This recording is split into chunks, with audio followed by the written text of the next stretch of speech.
بسم اللہ الرحمن الرحیم۔ السلام علیکم ورحمۃ اللہ وبرکاتہ۔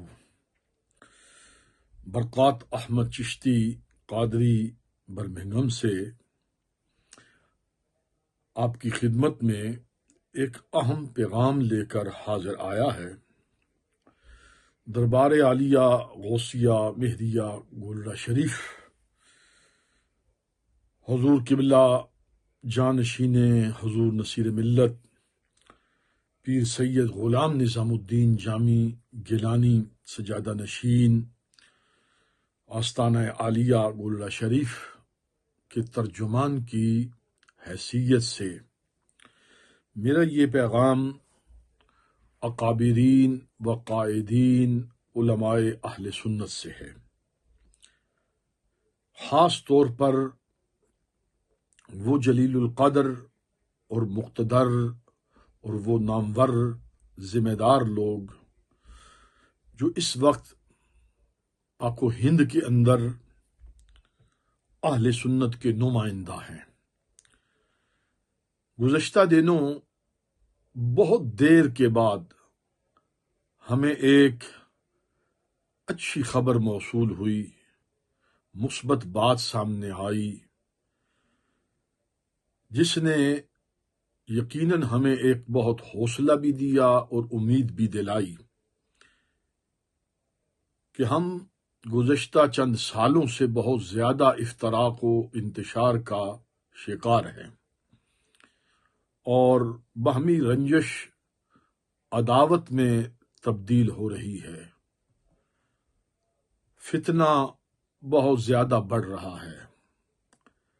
تان و تشنیع سے بھی بات آگے جا کر گالم گلوچ اور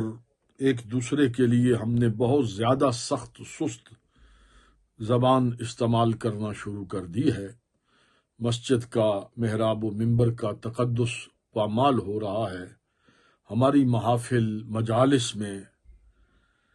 ایسی گفتگو ہو رہی ہے کہ جسے ہمارا مخالف جو ہے، یعنی بد مذہب جو لوگ ہیں، وہ ہنس رہے ہیں اور ہماری جگ ہسائی ہو رہی ہے۔ میں اپنے ان قائدین کی خدمت میں یہ عرض کرنا چاہوں گا کہ سندھ کی دھرتی سے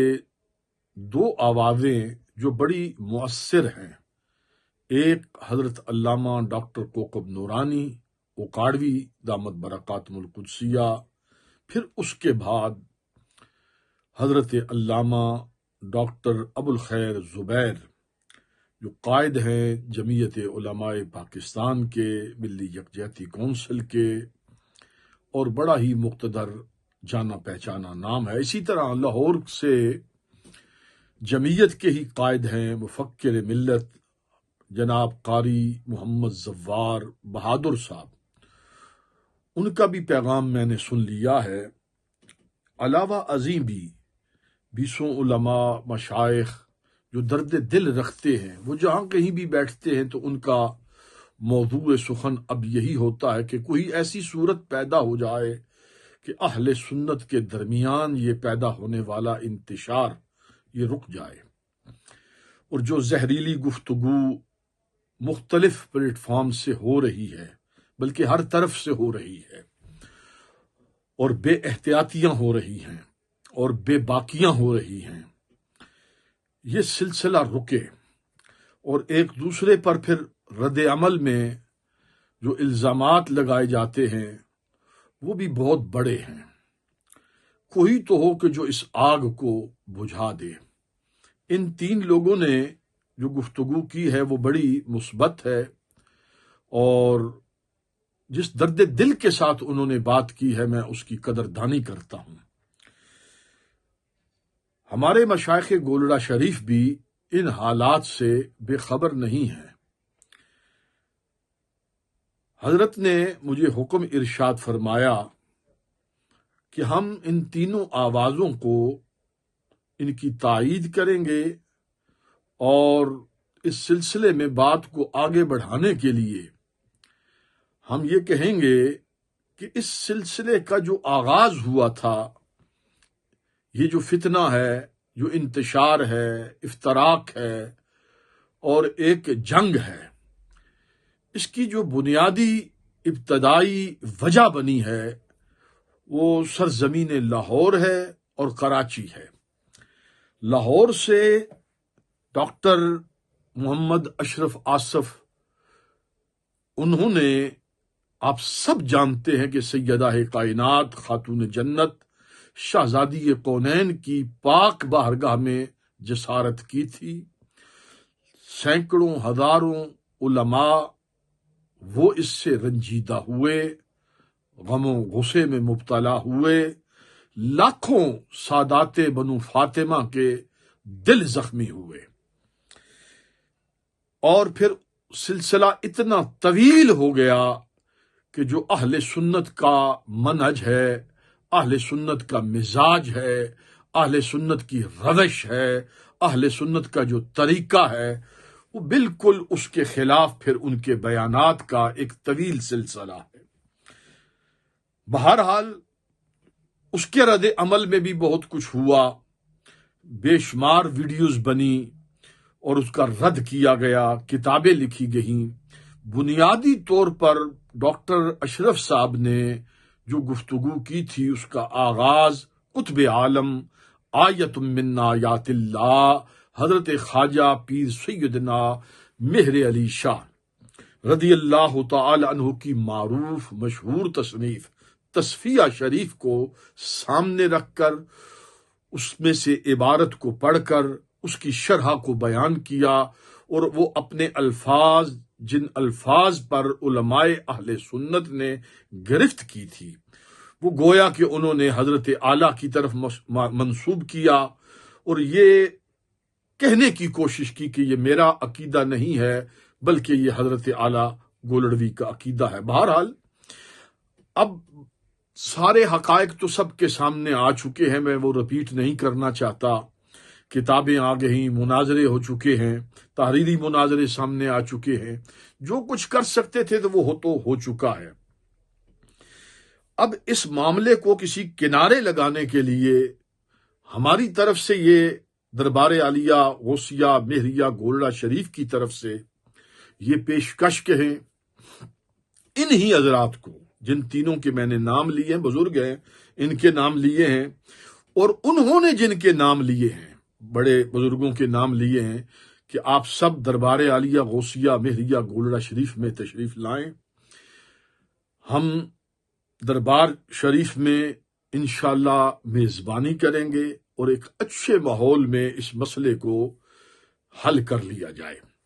میں اس وقت تو کوئی ایسی بات نہیں کہنا چاہتا کہ کون توبہ کرے، کون رجوع کرے، کون کیا کرے۔ سارے ہی صاحبان علم ہیں، حکمت و دانش سارے رکھتے ہیں، مسائل کی نوعیت کو سب سمجھتے ہیں۔ یہ مسئلہ کسی ایک فرد کا نہیں، 2 4 5 لوگوں کا نہیں ہے۔ یہ مسئلہ ایک جہت سے کل سادات بنو فاطمہ کا مسئلہ ہے، دوسری جہت سے یہ کل امت مسلمہ کا بھی مسئلہ بنتا ہے۔ اس لیے دیگر مسائل بھی اس کے اندر آئیں گے، یعنی فریقین ہیں، جس طرف سے جو باتیں ہیں، ہم یہ چاہتے ہیں کہ ایک موقع ملے، چونکہ اب ہوا چل رہی ہے تو اس پر ہم خاموش نہ ہوں اور ہم اس پر بے اعتنائی نہ کریں اور آنکھیں نہ میٹ لیں، بلکہ ہم میدان عمل میں آئیں اور اس سلسلے کو آگے بڑھائیں۔ گھر جل رہا ہے، آگ لگ چکی ہے، اور باتیں گالم گلوچ سے بھی آگے اور بعض مقامات پر ہاتھا پائی بھی ہو رہی ہے، اور یقیناً اس کے پیچھے بہت سے عوامل ہیں۔ ان میں سے ایک بات میں آپ کی خدمت میں عرض کر دینا چاہتا ہوں، جو صاحب بصیرت ہیں وہ اس بات کو سمجھنے کی کوشش کریں گے۔ اس وقت پوری دنیا کے اندر، پوری دنیا میں مخصوص قوتیں اور طاقتیں جو ہیں وہ الحاد کو پرموٹ کر رہی ہیں، اور یہ فتنہ بڑی قوت کے ساتھ یہ صرف پاکستان میں نہیں بلکہ پوری دنیا میں، یعنی صرف اسلام کے خلاف نہیں، الحاد عیسائیت کے خلاف بھی ہے، نصرانیت کے خلاف بھی ہے، بلکہ ہر الہامی مذہب کے خلاف ہے۔ یہ ایک بہت خوفناک ایجنڈا ہے، اس کے پیچھے بہت بڑی لابی موجود ہے، اور پاکستان کی یونیورسٹیز، کالجز کے پروفیسرز، ہمارے بیوروکریٹس اور بہت سی کلیدی پوسٹوں پر بیٹھے ہوئے لوگ اس میں انوالو ہو رہے ہیں۔ یہ ایک فتنہ ہے۔ دوسرا فتنہ منکرین ختم نبوت کا ہے۔ ان کی اپروچ کہاں تک ہے، وہ کہاں کہاں تک مؤثر ہیں، کہاں کہاں تک وہ پہنچ رہے ہیں، اور کس طرح سے وہ ہمیں نظر آ رہا ہے ہماری عدالتوں میں، ہماری اسمبلیوں میں، یعنی قانون بنانے والے اداروں کے اندر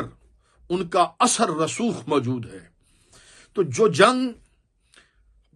عقیدہ ختم نبوت کی 1 صدی ہو چکی ہے، اس سے زائدہ، ہمارے اکابرین نے، ہمارے بزرگوں نے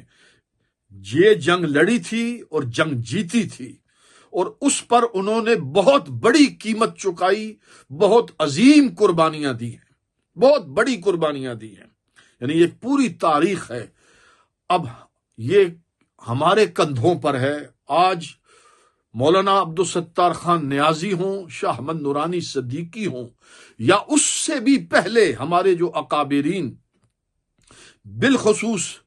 امام المسلمین معمور من الرسول حضرت سیدنا پیر مہر علی شاہ،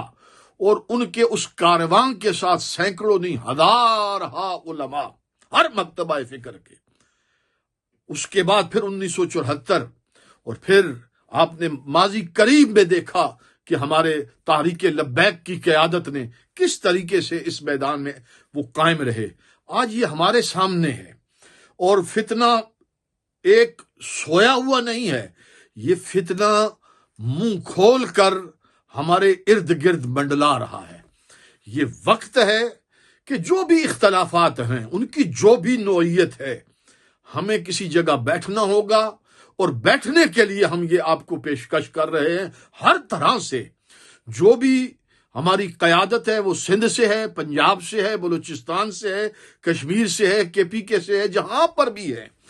وہ آئیں، ہم سب کی میزبانی کریں گے، اور انشاءاللہ اس کے لیے ایک ضابطۂ اخلاق طے کر لیا جائے، شرائط، قواعد، ضوابط طے کر لیے جائیں، اور یہی 3 جو بزرگ ہیں، اور اس کے علاوہ یہ کچھ بورڈ تشکیل دے لیں، تاکہ اس کے لیے اگر 2، 4، 6 ہفتے بھی لگ جائیں تو کوئی مسئلہ نہیں ہے، لیکن ہم یہ چاہتے ہیں، اور پورے درد دل کے ساتھ یہ چاہتے ہیں کہ اس مسئلے کو حل کیا جائے۔ ایک بات یہ نوٹ کر لی جائے کہ ہمارے مقاصد، یہ گفتگو کرنا، یہ پیغام دینا، اس کا ایک ہی مقصد ہے، اس کا دوسرا کوئی مقصد نہیں ہے، وہ ہے اتحاد اہل سنت اور اسلام کی عزت و ناموس اور شوکت پر، اور عقیدہ ختم نبوت پر اس وقت جو ہمارا دشمن طاق لگائے بیٹھا ہے، ہم انہیں مزید کوئی موقع نہ دیں۔ وآخر دعوانا ان الحمد للہ رب العالمین۔